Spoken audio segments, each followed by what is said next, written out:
Herkese merhaba. Yine karlı bir günde ajanda planlaması yapıyorum. Bu ay için kararlaştırdığım tema biraz bohem tarzda. Bu yüzden etnik desenleri pastel tonlarda kullanmayı tercih ettim.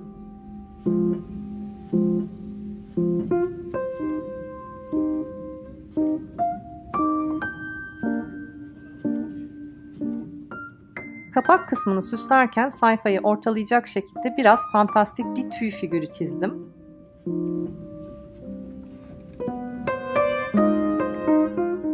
Her bir parçasında da gelişigüzel desenler kullanıyorum.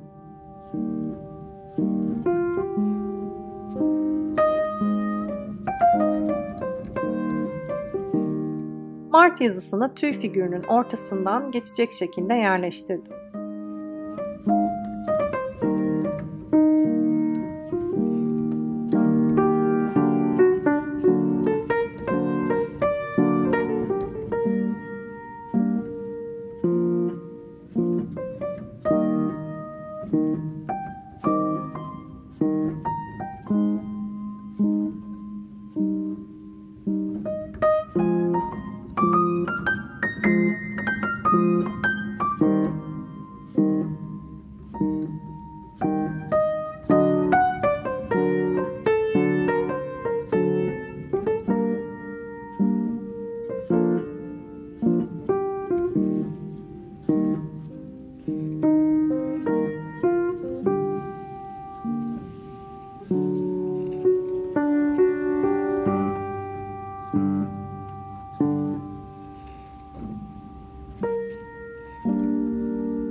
Genel olarak hakim olmasını istediğim renkler açık mavi ve yavru ağzı olduğu için onları tamamlayacak yakın tonları da renklendirirken kullandım.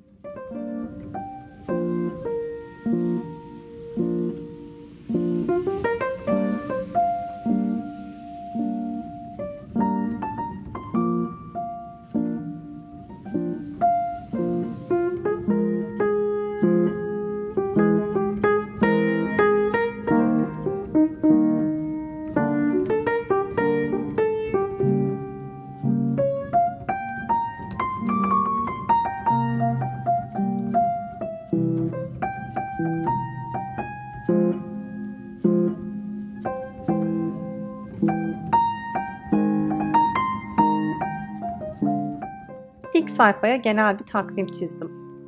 Geçen ay bunu biraz minimal çizdiğim için epeyce eksikliğini hissettiğimden bu ay tekrar bütün bir sayfayı ayırdım. Sonraki günler veya yaklaşan etkinliklerle ilgili kısaca not alıp onları hatırlamak için aylık takvim epey önemli. Üst kısmı süslemek için yine etnik figürler kullandım ama ağırlıklı olarak burada yaşam çiçeğinden esinlendim.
Hemen yan sayfanın üstünde bütünlüğü sağlamak adına benzer figürü kullandım.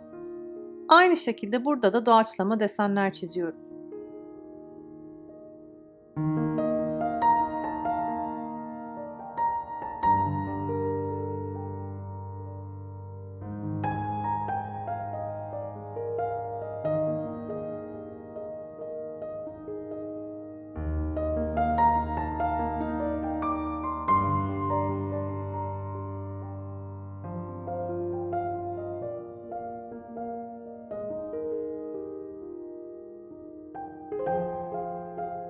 Bu sayfada 3 farklı amaç için takip çizelgesi kullanacağım. Çizelge dediysem benimki biraz benzerlerinden farklı.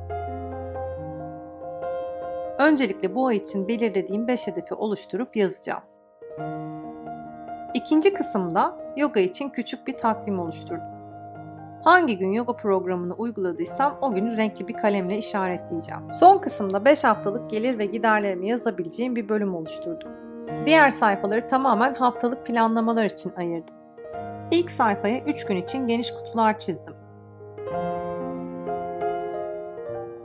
Günlerin üzerinden soft bir renkle geçerek onları belirgin hale getiriyorum. Tüm sayfanın renklendirmesini en son aşamada yapacağım ama pastel tonlar hakim olsun istediğim için açıkçası çok da fazla bir renk kullanmayacağım.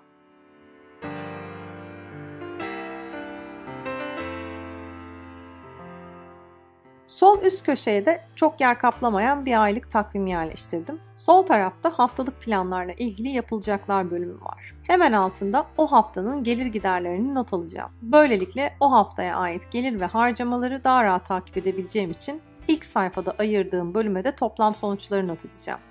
Yan sayfaya haftanın diğer günleri için ayrılmış bölümleri çizdim. Sağ tarafta da haftalık notlar ve YouTube gelişimini takip edebileceğim ayrı bir çizelge var. Siz tabi bu başlıkları kendinize ve günlük akışınıza göre değiştireceğiniz için gereksiz bulduğunuz bölümleri de eleyebilirsiniz.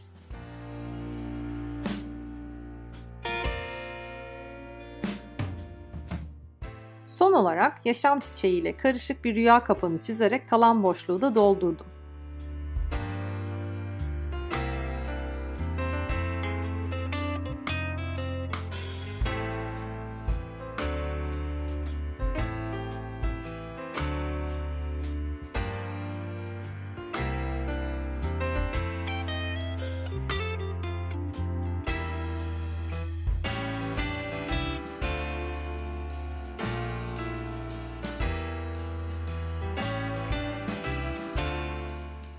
İçinde bulunduğum haftanın üzerinden yine pastel bir tonla geçerek belirginleştiriyorum.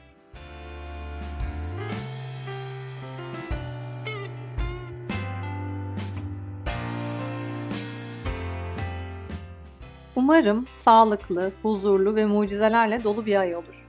Farklı ajanda temaları için diğer Bullet Journal videolarıma göz atmayı, bana destek olmak için videomu beğenmeyi, diğer videolarımdan haberdar olmak için de abone olup zil bildirimini açmayı unutmayın.